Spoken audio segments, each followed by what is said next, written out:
Kitab 2 Samuel. Kemudian bertanyalah Daud kepada Tuhan, katanya, "Apakah aku harus pergi ke salah satu kota di Yehuda?" Firman Tuhan kepadanya, "Pergilah." Lalu kata Daud, "Kemana aku pergi?" Firman-Nya, "Ke Hebron." Lalu pergilah Daud ke sana dengan kedua istrinya, Ahinoam, perempuan Yisrael, dan Abigail, bekas istri Nabal, orang Karmel itu. Juga Daud membawa serta orang-orangnya yang mengiringinya, masing-masing dengan rumah tangganya, dan menetaplah mereka di kota-kota Hebron. Kemudian datanglah orang-orang Yehuda, lalu mengurapi Daud di sana menjadi raja atas kaum Yehuda. Ketika kepada Daud diberitahukan bahwa orang-orang Yabes Gilead menguburkan Saul, maka Daud mengirim orang kepada orang-orang Yabes Gilead dengan pesan, "Diberkatilah kamu oleh Tuhan, karena kamu telah menunjukkan kasih-Mu kepada tuanmu Saul dengan menguburkannya. Oleh sebab itu, Tuhan kiranya menunjukkan kasih dan setianya kepadamu. Aku pun akan berbuat kebaikan yang sama kepadamu, karena kamu telah melakukan hal yang demikian. Kuatkanlah hatimu sekarang, dan jadilah orang-orang yang gagah perkasa. Sekalipun tuanmu Saul sudah mati, dan aku telah diurapi oleh kaum Yehuda, menjadi raja atas mereka." Abner bin Ner, panglima Saul, telah mengambil Isi-Boset, anak Saul, dan membawanya ke Mahanaim, serta menjadikannya raja atas Gilead, atas orang Asyuri, atas Yisrael, atas Efraim, dan atas Benyamin, bahkan atas seluruh Israel.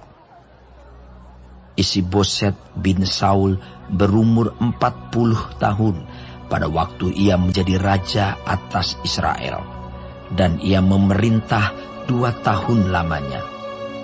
Hanyalah kaum Yehuda yang mengikuti Daud. Dan lamanya Daud memerintah di Hebron atas kaum Yehuda adalah 7 tahun dan 6 bulan. Lalu Abner bin Ner dengan anak buah Isi-Boset bin Saul bergerak maju dari Mahanaim ke Gibeon. Juga Yoab anak Seruya dan anak buah Daud bergerak maju. Mereka saling bertemu di telaga Gibeon, lalu tinggal di sana. Pihak yang satu di tepi telaga sebelah sini, dan pihak yang lain di tepi telaga sebelah sana. Berkatalah Abner kepada Yoab, "Biarlah orang-orang muda tampil dan mengadakan pertandingan di depan kita." Jawab Yoab, "Baik." Lalu tampillah mereka dan berjalan lewat dengan dihitung 12 orang dari suku Benyamin, dari Isi-Boset, anak Saul, dan 12 orang dari anak buah Daud. Kemudian mereka masing-masing menangkap kepala lawannya dan menikamkan pedangnya ke lambung lawannya, sehingga rebahlah mereka bersama-sama. Sebab itu tempat itu disebutkan orang Helkat Hazurim, letaknya dekat Gibeon. Pada hari itu pertempuran sangat hebat, dan Abner serta orang-orang Israel terpukul kalah oleh anak buah Daud. Ketiga anak laki-laki Seruya, yakni Yoab, Abisai, dan Asael ada di sana. Asael cepat larinya seperti kijang di padang. Asael mengejar Abner dan tidak menyimpang ke kanan atau ke kiri dalam membuntutinya. Lalu Abner berpaling ke belakang dan bertanya, "Engkaukah itu Asael?" Jawabnya, "Ya, aku." Kemudian berkatalah Abner kepadanya, "Menyimpanglah ke kiri atau ke kanan. Tangkaplah salah seorang dari orang-orang muda itu dan ambillah senjatanya. Tetapi Asael tidak mau berhenti membuntuti Abner. Berkatalah sekali lagi Abner kepada Asael, "Berhentilah membuntuti aku. Apa aku harus memukul engkau sampai jatuh? Bagaimana aku dapat memandang muka Yoab, abangmu itu?" Tetapi Asael menolak berhenti. Lalu Abner menusuk ke belakang ke perut Asael dengan tombaknya, sehingga tombak itu menembus belakangnya. Dan rebahlah ia di sana dan mati di tempat itu juga. Semua orang yang datang ke tempat Asael rebah dan mati itu berhenti di sana. Tetapi Yoab dan Abisai mengejar Abner. Ketika matahari masuk dan mereka sampai ke dekat Bukit Ama yang ada di sebelah timur Giah, ke arah padang gurun Gibeon, berhimpunlah Bani Benyamin di belakang Abner menjadi satu gabungan dan bersiap-siap di puncak sebuah bukit. Berserulah Abner kepada Yoab, "Haruskah pedang makan terus-menerus? Tidak tahukah engkau bahwa kepahitan datang pada akhirnya? Berapa lama lagi engkau tidak mau mengatakan kepada rakyat itu supaya mereka berhenti memburu saudara-saudaranya?" Jawab Yoab, "Demi Allah yang hidup, sekiranya engkau berbicara tadi, maka tentulah sudah dari tadi pagi rakyat menarik diri dari memburu saudara-saudaranya." Lalu Yoab meniup sangkakala dan seluruh rakyat berhenti. Mereka tidak lagi mengejar orang Israel dan tidak berperang lagi. Semalam-malaman Abner dan orang-orangnya berjalan melalui Araba Yordan, menyeberangi sungai Yordan, berjalan terus hampir sepanjang siang, lalu sampai ke Mahanaim. Ketika Yoab berhenti memburu Abner dan menghimpunkan seluruh rakyat, ternyata 19 orang dari anak buah Daud hilang termasuk Asael. Tetapi anak buah Daud menewaskan dari suku Benyamin, dari orang-orang Abner, 360 orang.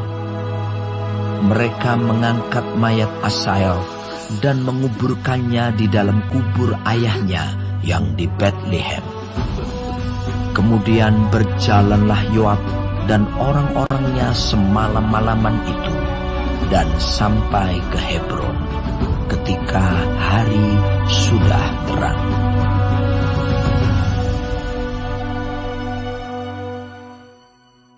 Kitab 2 Samuel. Peperangan antara keluarga Saul dan keluarga Daud berlarut-larut. Daud kian lama kian kuat, sedang keluarga Saul kian lama kian lemah. Di Hebron lahirlah bagi Daud anak-anak lelaki. Anak sulungnya ialah Amnon dari Ahinoam, perempuan Yisrael. Anaknya yang kedua ialah Kileab dari Abigail, bekas istri Nabal, orang Karmel. Yang ketiga ialah Absalom, anak dari Maakah, anak perempuan Talmai, Raja Gesur. Yang keempat ialah Adonia, anak dari Hagit. Yang kelima ialah Sefaca, anak Abital. Dan yang keenam ialah Yitream dari Egla, istri Daud. Semuanya ini dilahirkan bagi Daud di Hebron. Selama ada peperangan antara keluarga Saul dan keluarga Daud, maka Abner makin mendapat pengaruh di antara keluarga Saul. Saul mempunyai gundik yang bernama Rispa. Dia anak perempuan ayah. Berkatalah Isiboset kepada Abner, "Mengapa kau hampiri gundik ayahku?" Lalu sangat marahlah Abner karena perkataan Isiboset itu. Katanya, kepala anjing dari Yehudakah aku? Sampai sekarang, aku masih menunjukkan kesetiaanku kepada keluarga Saul, ayahmu, kepada saudara-saudaranya, dan kepada sahabat-sahabatnya. Dan aku tidak membiarkan engkau jatuh ke tangan Daud. Tetapi sekarang, engkau menuduh aku berlaku salah dengan seorang perempuan. Kiranya Allah menghukum Abner, bahkan lebih lagi daripada itu, jika tidak kulakukan kepada Daud seperti yang dijanjikan Tuhan dengan bersumpah kepadanya, yakni memindahkan kerajaan dari keluarga Saul dan mendirikan tahta kerajaan Daud atas Israel dan atas Yehuda, dari Dan sampai Beersheba. Dan Isi-Boset tidak dapat lagi menjawab sepatah kata pun kepada Abner karena takutnya kepadanya. Lalu Abner mengirim utusan kepada Daud dengan pesan, "Milik siapakah negeri ini? Adakanlah perjanjian dengan aku, maka sesungguhnya aku akan membantu engkau untuk membawa seluruh orang Israel memihak kepadamu." Jawab Daud, Baik, aku akan mengadakan perjanjian dengan engkau. Hanya satu hal kuminta daripadamu, yakni engkau tidak akan menghadap aku, kecuali jika engkau membawa lebih dahulu Mikal, anak perempuan Saul, apabila engkau datang menghadap aku. Daud mengirim utusan juga kepada Isi-Boset, anak Saul, dengan pesan, Berikanlah istriku Mikal, yang telah kuperoleh dengan 100 kulit katan orang Filistin. Lalu Isi-Boset menyuruh mengambil perempuan itu daripada suaminya, yakni Paltiel bin Lais. Dan suaminya berjalan bersama-sama dengan dia, sambil mengikuti dia dengan menangis sampai ke Bahurim. Lalu berkatalah Abner kepadanya, "Ayo, pulanglah." Maka pulanglah ia. Sementara itu berundinglah Abner dengan para tua-tua orang Israel. Katanya, "Telah lama kamu menghendaki Daud menjadi raja atas kamu. Maka sekarang bertindaklah, sebab Tuhan sudah berfirman tentang Daud demikian. Dengan perantaraan hambaku Daud, aku akan menyelamatkan umatku Israel dari tangan orang Filistin dan dari tangan semua musuhnya." Abner berbicara dengan orang Benyamin, pula Abner pergi membicarakan dengan Daud di Hebron segala yang sudah dipandang baik oleh orang Israel dan oleh seluruh kaum Benyamin. Ketika Abner datang kepada Daud di Hebron bersama-sama 20 orang, maka Daud mengadakan perjamuan bagi Abner dan orang-orang yang menyertainya. Berkatalah Abner kepada Daud, "Baiklah, aku bersiap untuk pergi, mengumpulkan seluruh orang Israel pada tuanku raja, supaya mereka mengadakan perjanjian dengan tuanku, dan tuanku menjadi raja atas segala yang dikehendaki hatimu." Lalu Daud membiarkan Abner pergi, dan berjalanlah ia dengan selamat. Anak buah Daud dan Yoab baru saja pulang setelah mengadakan penggerebekan, dan mereka membawa pulang jarahan yang banyak. Tetapi Abner tidak lagi bersama-sama Daud di Hebron, sebab ia telah dilepasnya pergi dengan selamat.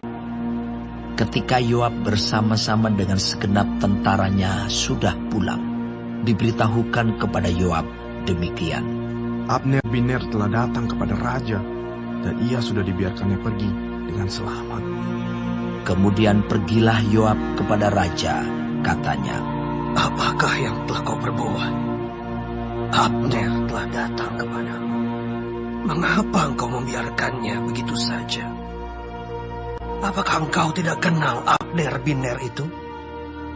Ia datang untuk memperdaya engkau, dan untuk mengetahui gerak-gerikmu, dan untuk mengetahui segala yang hendak kau lakukan." Sesudah itu keluarlah Yoab meninggalkan Daud dan menyuruh orang menyusul Abner. Lalu mereka membawanya kembali dari perigi Sira tanpa diketahui Daud. Ketika Abner kembali ke Hebron, maka Yoab membawanya sebentar ke samping di tengah-tengah pintu gerbang itu, seakan-akan hendak berbicara dengan dia dengan diam-diam. Kemudian ditikamnyalah dia di sana pada perutnya, sehingga mati, membalas darah Asael, adiknya. Ketika hal itu didengar Daud kemudian, berkatalah ia, Aku dan kerajaanku tidak bersalah di hadapan Tuhan, sampai selama-lamanya terhadap darah Abner bin Ner itu. Biarlah itu ditanggung oleh Yoab sendiri dan seluruh kaum keluarganya. Biarlah dalam keturunan Yoab tidak putus-putusnya ada orang yang mengeluarkan lelehan, yang sakit kusta, yang bertongkat, yang tewas oleh pedang, atau yang kekurangan makanan. Demikianlah Yoab dan Abisai adiknya membunuh Abner, karena ia telah membunuh Asael, adik mereka, di Gibeon dalam pertempuran.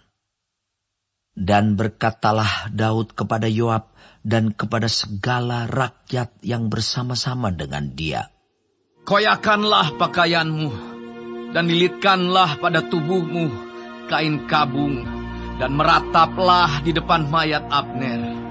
Raja Daud sendiri pun berjalan di belakang usungan mayat. Ketika orang menguburkan Abner di Hebron, maka menangislah raja dengan suara nyaring pada kubur Abner, dan seluruh rakyat pun menangis.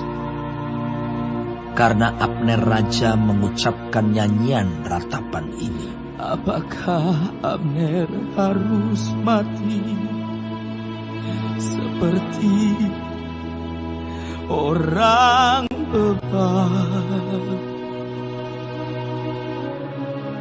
Tanganmu tidak terikat dan kakimu tidak dirantai.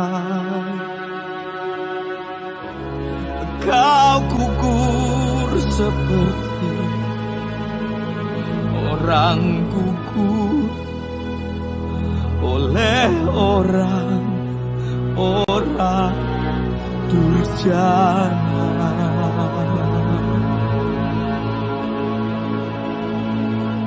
dan seluruh rakyat itu makin menangis karena dia. Seluruh rakyat datang menawarkan kepada Daud untuk makan roti selagi hari siang. Tetapi Daud bersumpah, katanya, Kiranya Allah menghukum aku, bahkan lebih lagi daripada itu. Jika sebelum matahari terbenam, aku mengecap roti atau apapun. Ketika seluruh rakyat melihat hal itu, mereka menganggap hal itu baik. Seperti segala sesuatu yang dilakukan raja dianggap baik oleh seluruh rakyat. Maka tahulah seluruh rakyat dan seluruh Israel pada hari itu bahwa pembunuhan Abner bin Ner bukanlah rancangan raja. Kemudian berkatalah raja kepada para pegawainya, Tidak tahukah kamu bahwa pada hari ini gugur seorang pemimpin, seorang besar di Israel? Tetapi aku ini sekarang masih lemah, sekalipun sudah diurapi menjadi raja. Sedang orang-orang itu, yakni anak-anak Zeruya, melebihi aku dalam kekerasan. Kiranya Tuhan membalas kepada orang yang berbuat jahat setimpal dengan kejahatannya. Kitab 2 Samuel. Ketika didengar anak Saul bahwa Abner sudah mati di Hebron, maka hilanglah keberaniannya dan terkejutlah seluruh orang Israel. Anak Saul mempunyai 2 orang sebagai kepala gerombolan. Yang satu bernama Baana dan yang kedua bernama Rekab. Keduanya anak Rimon, orang Benyamin dari Beerot. Sebab Beerot pun terhitung daerah Benyamin. Orang Beerot sudah melarikan diri ke Gitaim dan menjadi pendatang di sana sampai sekarang. Yonatan, anak Saul, mempunyai seorang anak laki-laki yang cacat kakinya. Ia berumur 5 tahun ketika datang kabar tentang Saul dan Yonatan dari Israel. Inang pengasuhnya mengangkat dia pada waktu itu, lalu lari. Tetapi karena terburu-buru larinya, anak itu jatuh dan menjadi timpang. Ia bernama Mephiboset. Anak-anak Rimon orang Beerot itu, yakni Rekab dan Baana, pergi, lalu sampai pada waktu hari panas terik ke rumah Isiboset ketika ia sedang berbaring siang hari. Kebetulan penjaga pintu rumah itu mengantuk dan tertidur ketika sedang membersihkan gandum. Demikianlah Rekab dan Baana menyusup ke dalam. Mereka masuk ke dalam rumah itu ketika Isiboset sedang berbaring di atas tempat tidurnya di dalam kamar tidurnya, membunuh dia lalu memenggal kepalanya. Mereka membawa kepalanya itu lalu berjalan semalam-malaman melalui jalan dari Araba Yordan. Kepala Isiboset itu dibawa mereka kepada Daud di Hebron, dan mereka berkata kepada raja, "Inilah kepala Isiboset, anak Saul musuhmu itu, yang ingin mencabut nyawamu. Tuhan pada hari ini telah membiarkan tuanku raja mengadakan pembalasan atas Saul dan atas keturunannya."